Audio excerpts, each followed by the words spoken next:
Hello guys, welcome back to this channel. In today's video, I'm going to show you where you can find the King Eider in Heartopia game.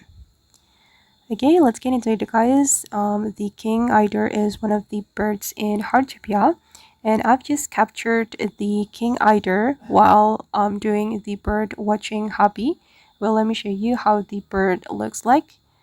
Wait. Okay, this is the King Eider, and I'm going to show you the details information about this bird. Okay, basically it's active daily guys, and you can capture this bird during the sunny days, rainy days, or during the rainbow event. And for the location, you can capture it at the river, so you can track a river through the map.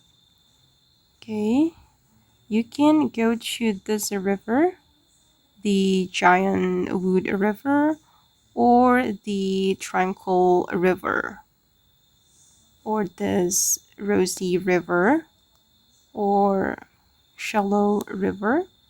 And now I'm at the Giant Wood River, so I'm going to capture this bird here. Okay, I think that's the King Eider. Okay. Oh, it's flying. But yeah, you can track this bird through the river. Okay guys, and that's where you can find the King Eider in Heartopia game. I hope this video will be useful for you. Thank you so much for watching, and bye!